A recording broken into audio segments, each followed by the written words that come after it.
David Sprague is from Psychopath Etiquette, a band he formed with his brother Paul Sprague, and he's here with us now. How are you today? I'm great. How are you? Yeah, I'm doing pretty good, and you've got your new EP out called Rough Draft. How did you come up with the name for that EP? It's very literal. Yeah. The EP we recorded in 2 days, and we recorded it in our basement with two microphones and a computer that kept shutting off. So it's Wow. very raw and rough around the edges, but I think there's some nice things to find in there if you're Yeah. willing to look. Are you happy with it sort of being rough around the edges? Is that the sound you were going for? Yeah. So we started the band about a year ago, and our first goal was just to get something that we could give to people. And literally, we've been giving it away. But yeah, so we knew going in it was going to be rough, and we just did the best that we could. And I'm actually very happy with it, considering like the circumstances. I think Yeah, it came out pretty decent. for sure. And what genre would you classify it as? It's somewhere between folk and rock music, I would say. Yeah. There's a couple electric tracks, there's a couple acoustic tracks, and there's piano pretty much throughout. But yeah, it can play both sides, I would say. Okay. And Psychopath Etiquette is quite literally a band of brothers. So is this something you've been doing with your brother for a long time? We've been playing music together for a long time, but off and on and in different projects. This is the first time we've really like sat down and taken it seriously and Yeah. treated it sort of like a job as opposed to a hobby. And when did you start to come up with this group? About a year ago, I think it was October when we officially started to call ourselves Psychopath Etiquette. So Yeah. a year and a few weeks here. And how did you first start to get into music yourself? Was it influenced by your brother, or did you just sort of have your own journeys? Well, we both grew up in a very musical household. Both Yeah. of our parents play the guitar and they both sing. And we started, remember being on stage singing at church before I even knew what was going on. So music has always been a part of our lives. And yeah, we've had our own journeys, but they've been intertwined throughout for sure. Yeah. And how long did it take you to write this EP? Not very long at all. I would say, one song was basically we started jamming in October, and by November we Ooh. had all of the songs written for the EP. So it was really an easy process of just going in there and banging it out. Yeah, and that's still quite impressive considering it is still November. So to even record them after that was very quick as well. Yeah, yeah, yep. And do you do anything to get into the mindset when you're in the studio to get the tunes recorded? I have to be in the right mindset to write music, but Yeah. once the song is written, like I feel like a compulsion to record it until it's recorded in a way that makes me satisfied. So I don't Yeah. need to get into any particular space for recording. I'm very much ready to go once a song is done. Yeah. Are there any artists that you really look up to in music that you've always loved and stand out to you? I guess there's a lot of people who would fit that, but the person who I think that I relate to the most, and the sort of like if I could swap careers with anyone, it would be Damien Rice for sure. He's a singer-songwriter that I've always looked up to, and I write way more songs than he does. He comes out with like an album every 10 years, Wow.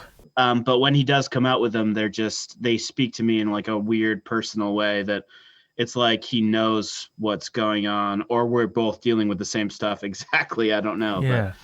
that's who I would be.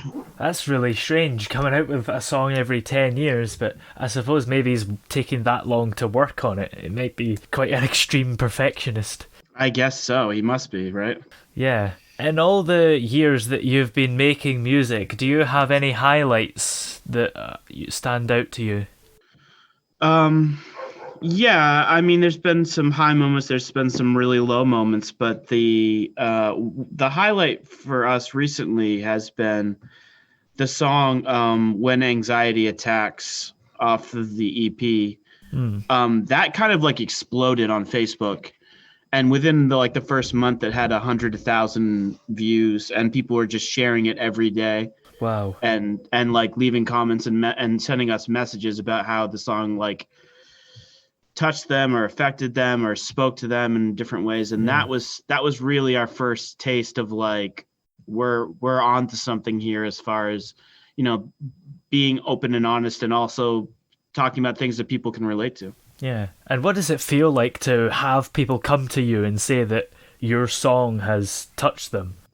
It's surreal. It's really hard to actually digest it. It feels like it's not like it's I mean, there's so many I get so many spam emails and so many spam messages that when you get a real legitimate message from someone, it's hard to be like, this is a real human and they're reaching out to me to say something. And it takes a second to get in the mind space to actually accept human interaction on the internet. Yeah, I would say, for sure. But it is nice when you get there. It does feel good. I mean, yeah, it feels good. And how's the pandemic been for you? Have you had more time to write? I mean, I suppose you have in the last month or so, but have you been disappointed having to cancel performances, etc.? We were actually struggling with performances, not necessarily booking them, but making it all work as far as the logistics go. Yeah. So once the pandemic hit, we sort of made a conscious decision to just lean into the skid and just go all the way online. Yeah. So we started streaming like 4 nights a week, live music, and just hanging out with people. And we found out that we love it, actually. It's the best thing for us because we can sort of set our own schedule, but also we get like 15 people to show up every night pretty much, and they just hang out with just us. Like it's a different 15 people every time or whatever, and that's like an average, but it's nice to be like have a personal interaction with everyone because they can literally talk to us in real time. Yeah. So. I suppose it must be good not having the risk of booking out a venue and then only 15 people turn up, whereas online you don't have that risk, right?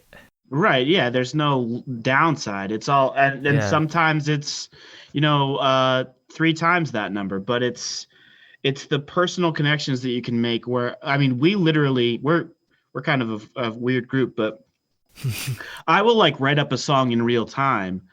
And if someone gives me something to work with, like a nickname or anything silly like that, or the town that they're from or something, I'll just make up a song about them on the spot. Wow. And that is it's a really weird experience for people, but they love it. I mean, people will always come back if you do that for them. So have you always been able to improvise like that, or is that something that takes a bit of practice? No, I was born with I remember when my older brother went out to college, I spent the entire road trip out to Ohio just making up songs about everything that was happening. Yeah. And I was a child. I've just always been able to do it. It's something about the way that my mind works.